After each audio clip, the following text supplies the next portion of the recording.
Olá, pessoal! Hoje nós vamos iniciar os nossos estudos sobre coordenação e orientação escolar. Eu vou falar das atribuições da orientação educacional. Sejam bem-vindos. O orientador educacional faz parte da gestão da escola e colabora com todo o processo de ensino-aprendizagem, desde o planejamento até as ações. Então, ele é um profissional muito importante na rotina escolar. Nas funções dele, ele deve manter contato com a parte administrativa da escola, com a coordenação e também com os alunos, além de manter sempre um diálogo, sempre que necessário, né, com a família desses alunos. Com os professores, a função é interdisciplinar, né? Ou seja, ele tem contato com todas as disciplinas e também extra-classe. E ele vai tentar, através dessa interdisciplinaridade, né, manter uma coesão no corpo docente, no trabalho do corpo docente. A formação do orientador vai seguir as orientações da Lei de Diretrizes e Bases da Educação, a LDB de 1996.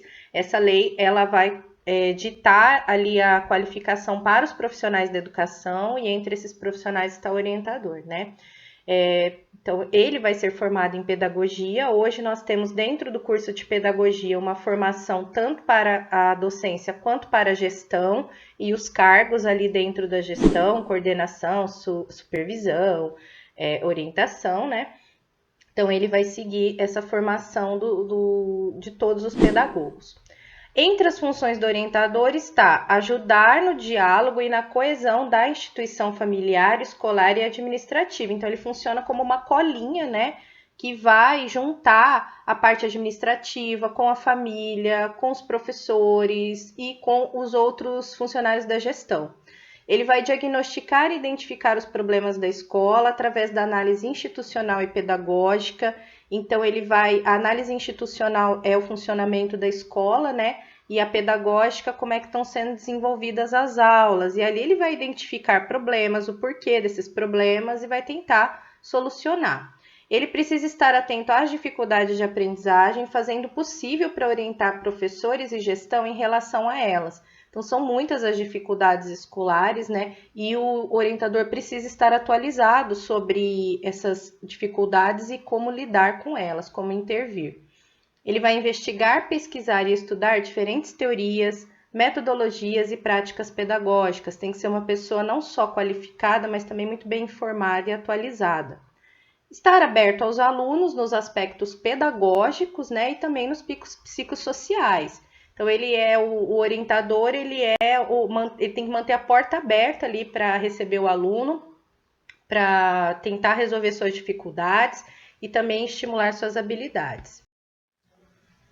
A primeira participação do orientador, a primeira grande tarefa dele dentro da escola é junto ao planejamento escolar. Esse planejamento, ele se inicia lá na parte de cima, né, da educação, como a gente fala, nas instâncias superiores, que é na Delegacia de Ensino, na Secretaria da Educação, no Ministério da Educação. Então, vem um planejamento educacional, né? O orientador, junto com os outros gestores que a escola tiver, vão receber esses documentos, vão ler, vão ver as orientações e aí eles vão fazer um planejamento escolar para o ano letivo que se inicia, ou seja, esse planejamento é feito sempre dezembro, janeiro, algumas escolas começam até antes, né? Junto a esses documentos, desse planejamento para o ano letivo, eles precisam elaborar o projeto político-pedagógico, o PPP da escola.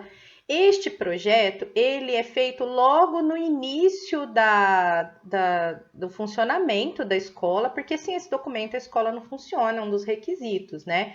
E esse documento, ele é obrigatório em todas as instituições de ensino, tanto escolas de educação básica como faculdades, né? Enfim, qualquer instituição que ofereça educação precisa ter um projeto político-pedagógico. Esse PPP, ele contém todas as informações sobre a instituição de ensino. A estrutura física, endereço, localização, inclusive história e geografia do bairro, da comunidade ou da cidade onde ela está, descrição do quadro docente, da gestão, da parte administrativa, o número de colaboradores, de alunos, a grade curricular especificada, cada disciplina, com a sua ementa, seus objetivos, sua bibliografia, e os conteúdos básicos de cada uma das disciplinas, a estrutura didática, ou seja, metodologia, material didático, número de laboratórios, de sala de aula, enfim, todos os detalhes da escola constam nesse PPP, tá? Então, o orientador, junto aos outros gestores, vai ver no planejamento escolar como colocar os objetivos e as metas do PPP dentro do planejamento, tá? Para conhecer bem a escola e seu funcionamento, é interessante que o orientador participe da elaboração e das atualizações do PPP. Se ele entrou depois, é muito provável que isso aconteça, né? Com o PPP já pronto, ele ler bem o documento e assimilar tudo que está ali. As contribuições desse orientador vão sempre visar o bem-estar dos alunos e uma educação de qualidade na escola, né? Com a colaboração desse profissional, o PPP vai ficar muito mais coerente com a realidade prática e o funcionamento da instituição, além de monitorar as ações que são realizadas. Então, ele precisa ter esse olhar para ver se o que está sendo pedido, descrito e planejado no PPP está de acordo com a realidade da escola. Se não tiver, precisa haver uma atualização, tá? Outra tarefa importante é participar desse planejamento inicial para o ano letivo. Ele vai ajudar a fazer calendário, o calendário escolar, né? Vai ajudar a ver a questão das avaliações, se vai ter uma semana de prova, de avaliações ou não, vai ficar a critério do professor, data para inserir nota, se a escola é bimestral, ou trimestral, ou semestral, enfim. Vai participar também do planejamento das aulas teóricas, das práticas, das atividades, isso tudo junto com o corpo docente também, né? E atualmente a escola está muito preocupada com a implantação, né, de um currículo de acordo com a nova BNCC, que é a nova Base Nacional Comum Curricular, tá? Então, todas as escolas estão preocupadas, principalmente as que têm ensino médio, porque agora em 2022, o novo ensino médio entra em vigor, né? Está entrando em vigor. E ele tem umas mudanças significativas, tanto na grade curricular quanto no planejamento da escola, que tem projeto de vida, tem curso técnico, tem disciplinas itinerários formativos, enfim, tem uma série de modificações, então o orientador vai ficar bem atento à implantação, né, dessas atualizações, como é que está sendo feito, os alunos estão se adaptando, e não só a BNCC, ele precisa conhecer muito bem os documentos como Parâmetros Curriculares Nacionais, o PCN, o Referencial Curricular da Educação Básica, o Plano Nacional de Educação e, lógico, não citei, mas é importante, lógico, conhecer a Lei de Diretrizes e Bases da Educação, né? Eu acredito, inclusive, que qualquer educador, qualquer pessoa que lide com a educação precisa conhecer bem a LDB e também o Estatuto da Criança e do Adolescente, né? Quem for lidar com a educação básica. Feito esse planejamento, né? Participando desse planejamento, o orientador, ao longo do ano letivo, ele precisa ser um apoio muito firme, muito concreto ao professor e à gestão escolar, ou às outras pessoas da gestão escolar, tá? Então, ele é um profissional que deve estar presente no cotidiano dessas pessoas, ele apoia e orienta o professor e a gestão na implantação da BNCC, tanto no currículo, como a gente viu no planejamento, quanto nas práticas, né? Então, por exemplo, um ano importante como esse, que é o de 2022, em que nós temos o novo ensino médio, ele vai participar do planejamento feito no início do ano, mas o trabalho dele não para por ali. Ele vai ver se a BNCC está sendo trabalhada, está dando certo ali na escola, né? A nova BNCC, ela passou por uma série de discussões, né? Ela já era prevista na Constituição e na LDB de 96, mas a versão final só veio em 2018 e só agora nós temos a implantação do ensino médio, né? O estudante, segundo essa BNCC, ele precisa desenvolver 10 competências gerais durante a educação básica. Essas competências estão lá no documento da BNCC. Lembrando que a educação básica, ela é composta pela educação infantil, sendo que a criança precisa ser matriculada aos 4 anos de idade, né, na educação infantil, é obrigatório. E ensino fundamental, que dura 9 anos agora, né? A criança entra com 6 e sai um adolescente, né? Vai até o 9º ano. E o ensino médio, que agora, o novo ensino médio, tem uma parte acadêmica e uma parte técnica profissional, tá? Além dessas competências, tem as competências específicas por área de conhecimento, né? Então, a BNCC, ela vai dividir tanto o ensino fundamental quanto o médio, o currículo, em áreas de conhecimento como linguagens, matemática, ciências humanas, etc. E, além disso, o aluno precisa desenvolver habilidades dentro dos componentes curriculares, que são as disciplinas, e, no caso da educação infantil, campos de experiências. Então, resumindo, a BNCC ela não é um currículo pronto. Ela traz essa série de competências e de habilidades que a escola vai se encarregar de colocar ali no currículo dela, tá? Essas competências gerais da educação básica e as habilidades também, inclusive, elas não se restringem a aspectos cognitivos e acadêmicos, como, por exemplo, ler bem, fazer contas matemáticas. Essas competências envolvem aspectos do desenvolvimento humano, das interações sociais, ou seja, uma formação integral do aluno. O aluno da educação básica, ele deve desenvolver competências relacionadas ao conhecimento e aos saberes humanos, lógico, é para isso que a escola está ali, ao pensamento científico, crítico e criativo, conhecendo e participando do repertório cultural do seu meio. Mas o aprendizado não para por ali, porque vai incluir competências relacionadas à comunicação, à argumentação, à cultura digital, que é tão presente, né, na vida desse aluno. Dentro do ensino médio, ele vai construir um projeto de vida, inclusive esse projeto de vida orienta-se que já seja pensado pela escola antes do ensino médio, né? E que deve ir além da questão profissional. Então, esse projeto de vida não é o que eu quero trabalhar quando eu terminar o ensino médio, é o que eu quero ser quando eu terminar o ensino médio, né? A escola ela vai preparar o aluno para viver em sociedade, cuidando de si mesmo, do outro e do meio em que vive, com responsabilidade e autonomia.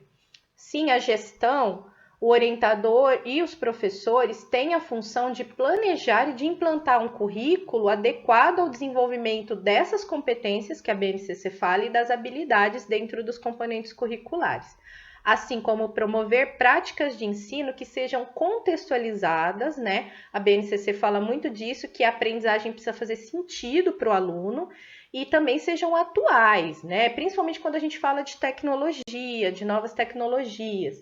Então, a escola não pode olhar para a tecnologia como uma inimiga, mas sim como uma parceira nesse processo de ensino-aprendizagem.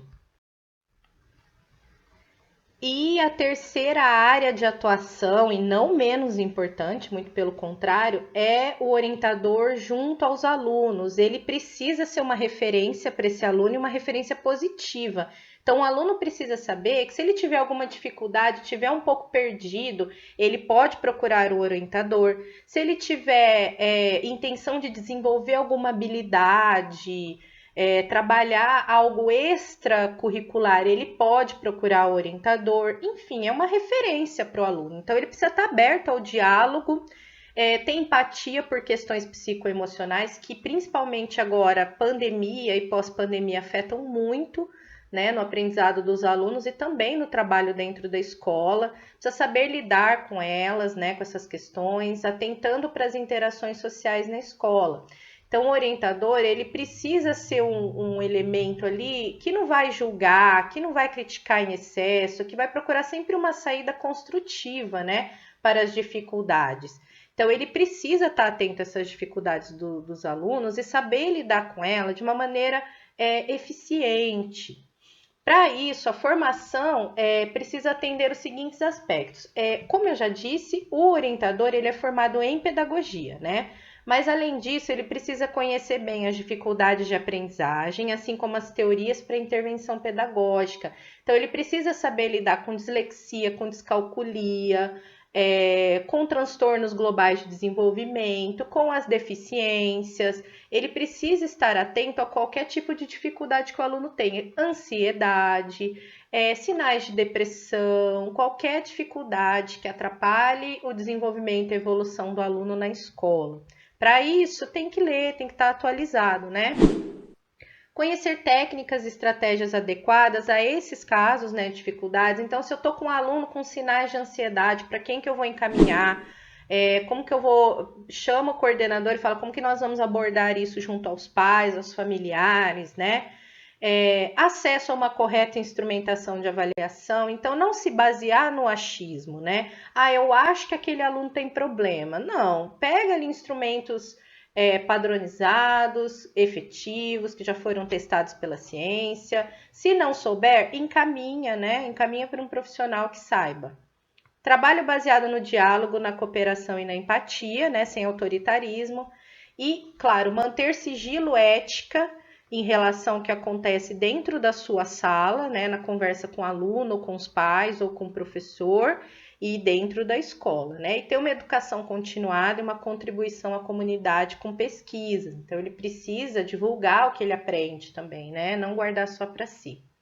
Eu trago uma dica aí do livro Orientação Educacional, o Trabalho na Escola. A Regina Leite Garcia é organizadora, então tem vários textos que falam, né, dessa prática do orientador. Quem quiser conhecer um pouco mais da rotina, eu sugiro esse livro. Dentro de uma escola de ensino regular, o orientador precisa se adaptar a um ambiente diversificado e inclusivo. Esse orientador, ele pode atuar com todos os alunos, inclusive os que têm necessidades educacionais especiais, que a gente chama de aluno NEE, ou ser designado especificamente para esses alunos. Então, ele vai ser um orientador educacional dentro da educação especial. Como que funciona isso? Nós temos uma escola de ensino regular, né, que é a educação básica, que vai da educação infantil até o ensino médio. Essa escola, a modalidade dela é presencial e ela é chamada de ensino regular. Só que nós temos outras modalidades de ensino, nós temos ensino à distância, nós temos a educação especial, que é uma educação especializada em deficiências e transtornos globais de desenvolvimento. Ela é oferecida fora do horário de aula, geralmente em salas de atendimento educacional especializado, que são as salas AEE, né? Essas salas de atendimento especializado recebem os alunos. Então, se o aluno estuda de manhã, recebe à tarde. Se o aluno estuda à tarde, recebe eles de manhã. E dá, como o próprio nome diz, um atendimento especializado, tá? O orientador, ele pode trabalhar especificamente com esse atendimento especializado da educação especial, ou ele pode ser aquele orientador que vai atender todos os alunos da escola, inclusive os de NE. No caso, se o orientador educacional ele está trabalhando na educação especial, ele é um profissional de apoio escolar que tem a função de acompanhar esse aluno NE nas atividades pedagógicas, seja no ensino regular, seja no horário de atendimento especializado. Então, como ele trabalha só com esse aluno NE, ele vai acompanhar o desenvolvimento acadêmico desse aluno nas aulas, né, no horário regular, noturno, e também quando esse aluno for para o atendimento especializado, ele vai acompanhar todo o processo. Esse acompanhamento é global, ou seja, ele vai monitorar os estudos desse aluno nas aulas, nas regulares, nas especiais, a participação desse aluno, o desenvolvimento social, a questão emocional, as atividades, se ele desenvolve certinho, em casa, como é que ele faz as tarefas. Então, esse orientador, ele vai precisar de uma formação pedagógica um pouco mais ampla. Ele precisa ter ou uma pós-graduação, né, uma especialização, ou um curso ali de uma carga horária significativa em educação especial. Já o orientador que tem aquela função de acompanhar todos os alunos, né, ele vai atender os NE também, mas ele vai ficar restrito ali ao ensino regular. Ele não vai participar daquela parte da parte especializada.